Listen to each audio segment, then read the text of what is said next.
Welcome to On the Tip of My Tongue, the podcast exploring life, language, and the lived experiences of those with aphasia. In today's episode, I'm joined by Claire Bennington, chairperson of the Australian Aphasia Association and a UK-trained speech and language therapist.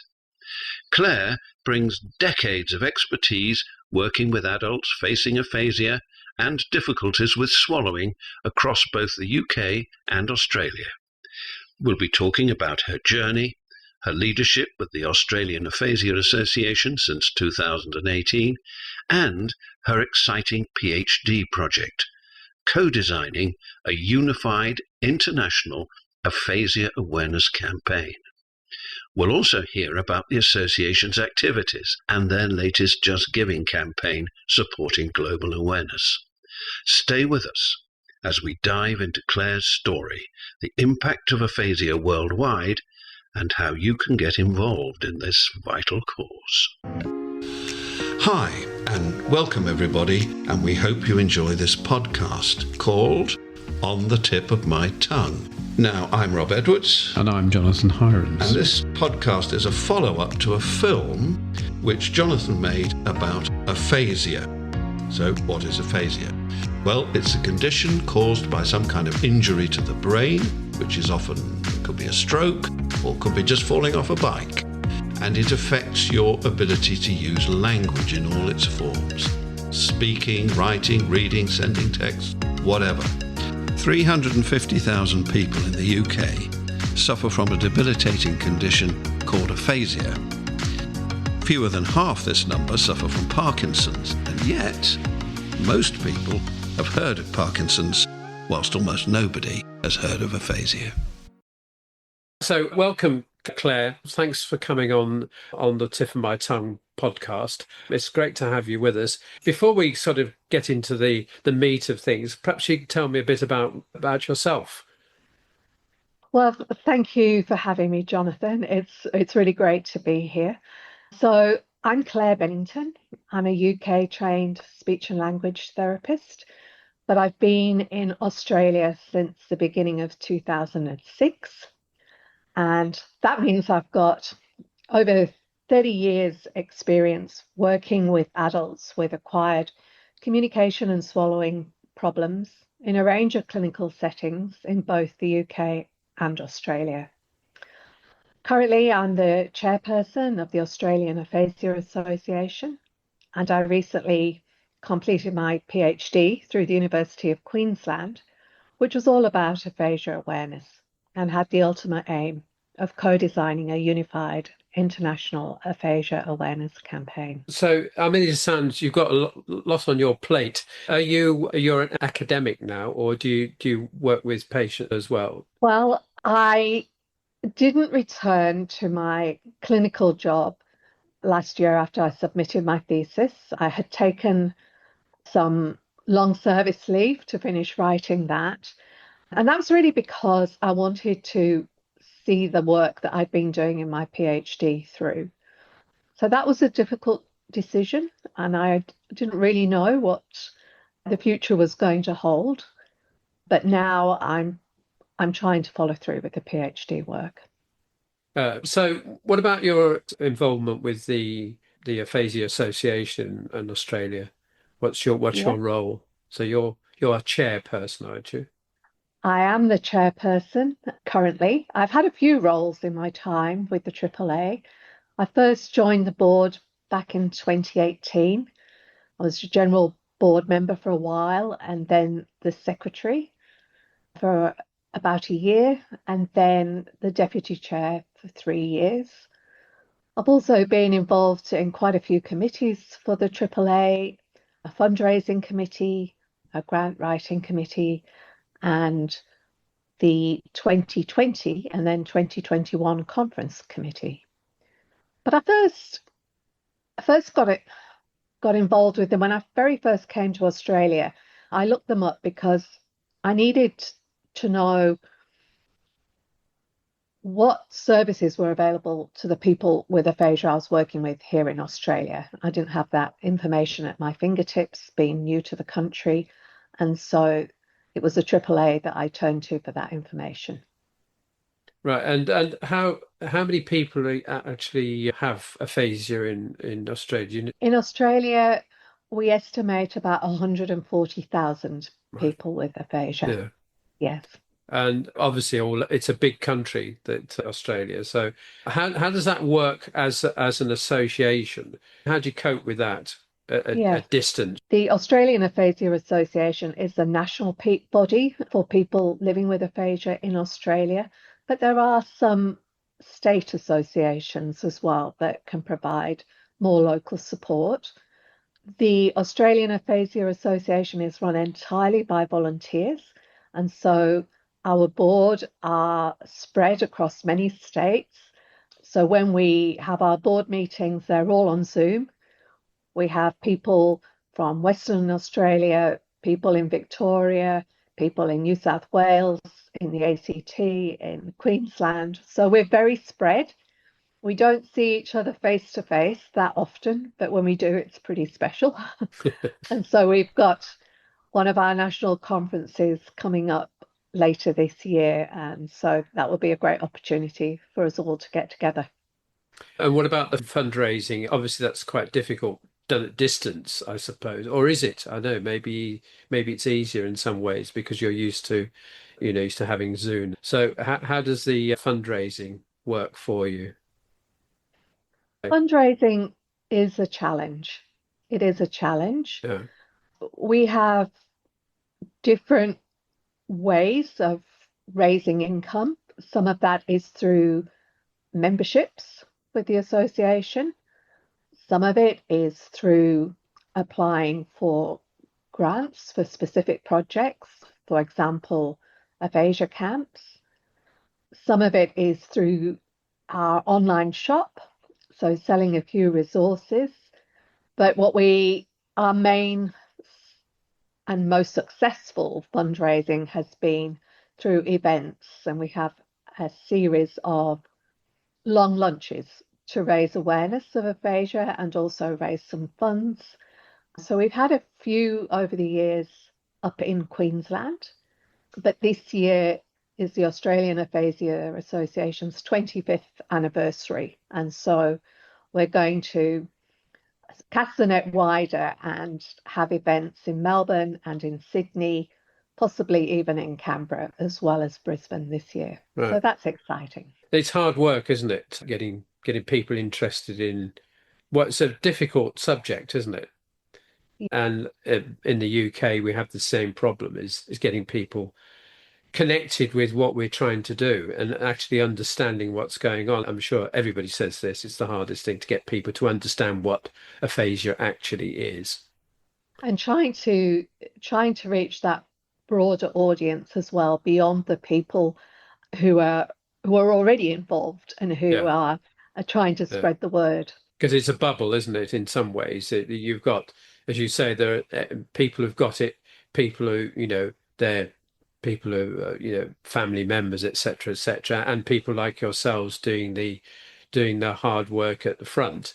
But it's getting it out to the wider world is the big challenge, isn't it? Loving the podcast?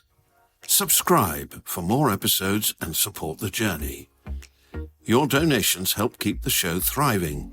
Please go to tipofmytonguefilm.com. Thank you for being part of our community. So we're moving on, I suppose, really about we're talking about fundraising. Now you've got a campaign going at the moment. So tell me about that. Yes, we do. We have a Just Giving campaign, which we launched in early August. And what we're trying to do with this campaign is match some very generous funding that the Tavistock Trust for Aphasia have made towards implementing a global aphasia awareness campaign that we co-designed in my PhD. So we're trying to match their contribution dollar for dollar. Right. So, and how does that actually work from your side then? Obviously, I'll put all the information of your campaign on the podcast. How are you raising the money on your side? Have you got donors waiting to put money in, or how does it work? We've had a number of donations over the last month, but it takes time, and I think it takes time to reach people, especially when we're looking at an international audience.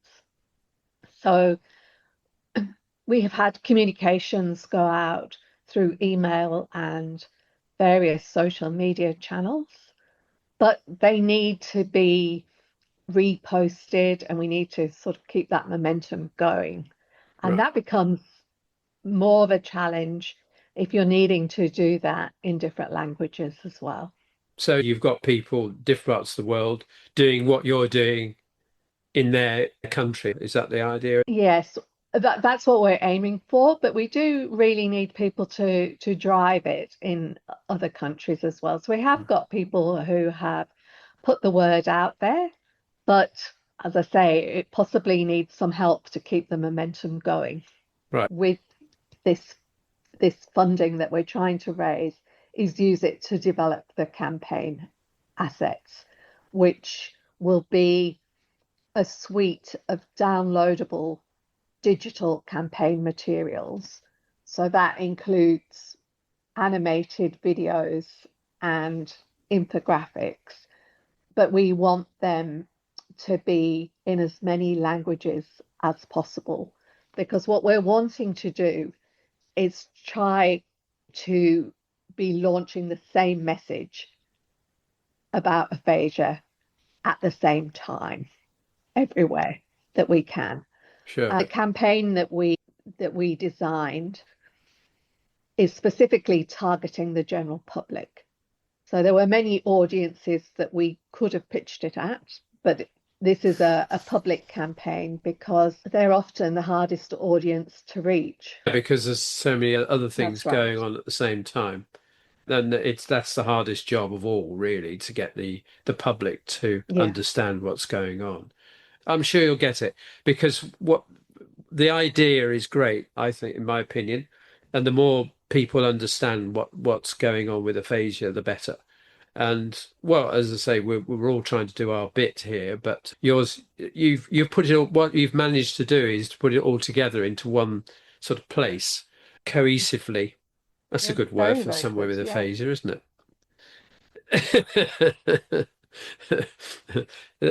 If it's a small word, I never remember it. Because you put things together in one place, I think that's the thing Yeah. that will work, because as you say, getting the message out for Yeah. everybody at the same time.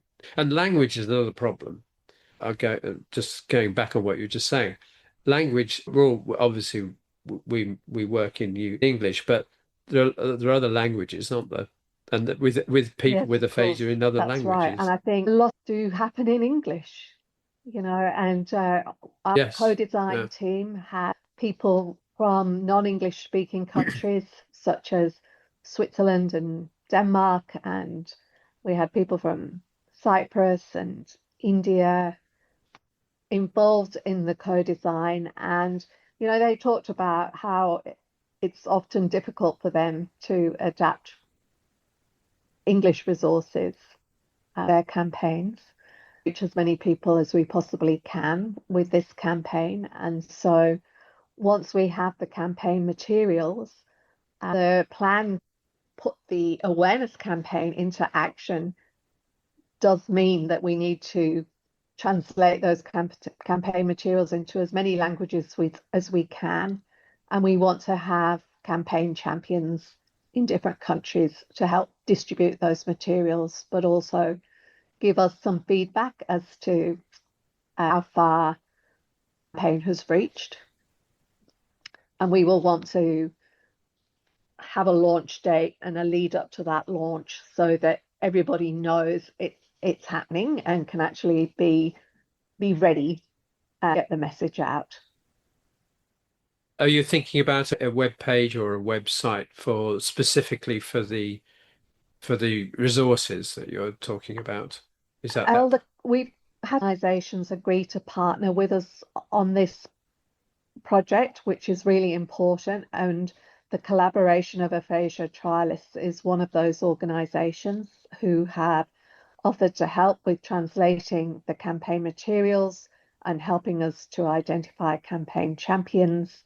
They've also offered to host the campaign materials on their website so that they're in one central place. I've done a very similar thing. It's nothing to do with aphasia, but working with people in different languages.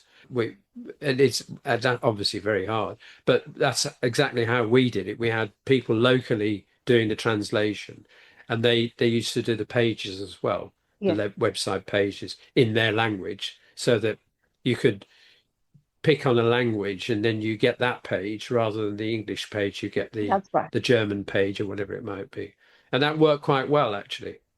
It's some of these projects are still going, and I did them about nearly 10 years ago, and they're still running because the websites are there forever. So the coordination is obviously quite key there. Presumably you're using something like Zoom or whatever to get people together on a regular basis. A Just Giving campaign came about quite quickly. There wasn't much lead up to identify people in other countries.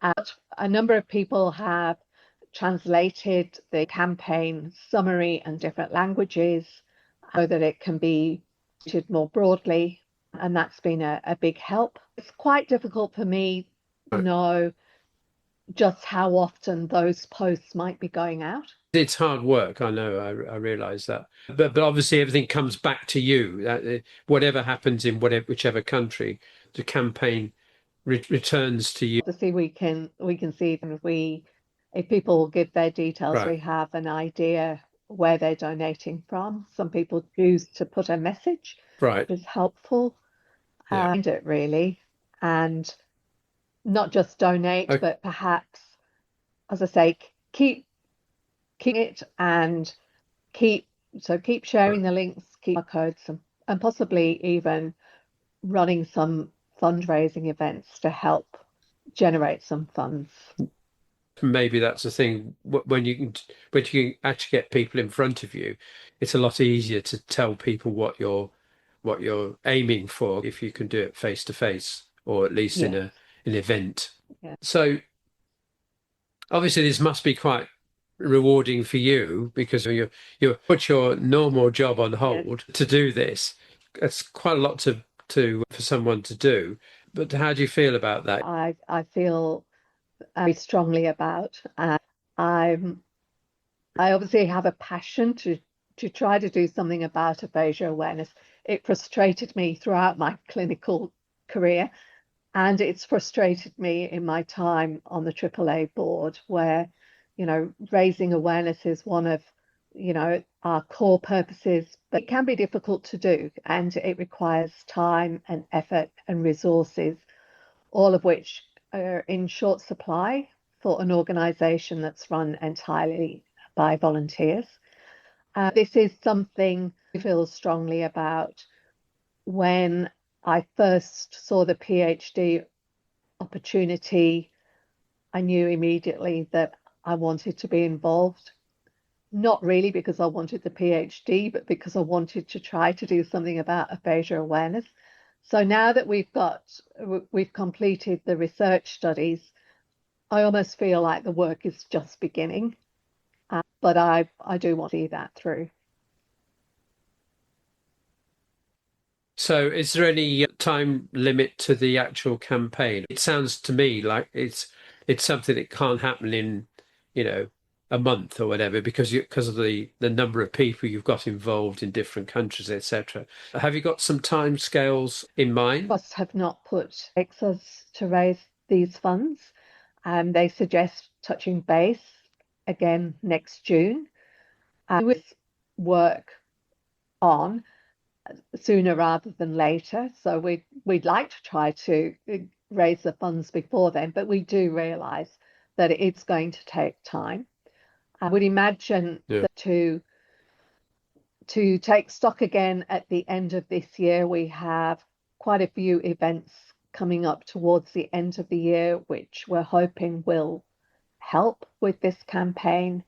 Maybe interesting to just where we're at by the end of December, I think. Maybe have a bit of a revision at that point. Yeah, because you would have done basically 6 months. Is that right? Well, About yes, 6 we months. launched it in August. So, yeah, so not quite Oh, August. months, Oh, sorry. but Okay. yes. I think it's No, not quite a 6 good months. time to just see how it's going. So if it's bedding Yeah. in, because that's the thing, isn't it? These things have to take their own course in right. some ways, and because it's run by, as you say, by volunteers, it's never going to be quite the same as running a business, because the time scales are different, That's right. completely People different, in fact. are the work in their own time. Exactly. Yeah, it's a hard job, but it sounds like you're doing a great job with it at the moment. So how can we help in the podcast? How can we, obviously I will put all this information on the notes that go with the podcast itself, but is there anything we can do locally to help? I would like to help, obviously, or the podcast would like to help. So is there anything that we can do specifically that you can put our way? Jonathan, that helps get the message and the campaign in front of other people. So just aware of it in the first instance, helping to share the links and the QR codes for the campaign and seeing how it's going and helping us with that momentum. Those are all ways that you can help. Is there a way that people can contact you? I'm thinking two things. Maybe, obviously, you want people to donate, but is there a way that they can keep in touch with what you're doing? Have you got a sort of, I don't know, something that goes on every couple of months to say, this is what's happening? There's an email address that they can use or whatever. People can always email me. That's absolutely fine. I can give you my email address. As we get further into this, we will make updates letting people know where we're at as well, which will go out on social media. Have we identified a way at this point that people see, apart from onto the link itself and just seeing how much has been raised so far? So what we're going to do, obviously, when this goes out, in the show notes there will be your links, your link to you, a link to you personally, and to the Just Giving page. I don't know how do we do QR codes, but we'll try and work out a QR code as well. Obviously that helps. People just have to press something and it just happens. I think they link with a phone or with a it's the usual stuff, isn't it? Yeah, that's good. Okay, well, we'll do all that. That'll be on as I say, it'll be on the notes. And the podcast has its own web page, so we'll put it on that web page as well. Fantastic. Just out of interest, we're up to over 20,000 downloads for the podcast at the moment, so it's going quite well. I think it's great, and it sounds to me you've got a lot of work on, but it's going in the right direction. Totally. Onwards and upwards. Onwards and upwards, as they say. We'll keep in touch, obviously, personally, but also with the campaign. So we'll keep it going at our end anyway, and just we'll send us some messages if you've got anything really fantastic to tell. We'll put it on the put it on our Jonathan. Website. Really appreciate your support with this. Thank you very much, Claire, for coming on this. It's great. All right. Please let me know if I can give more information, Jonathan. Yeah. Thank you very much. Thank you for listening to this On the Tip of My Tongue podcast. We hope you found it helpful and informative. Now, if you want more help and information about strokes and aphasia, please go to stroke.org.uk, Say Aphasia, that's SAY, aphasia, all one word, .org, or the aphasia page of nhs.uk. This has been a Buffalo Lounge production. Please follow Buffalo Lounge on all the socials.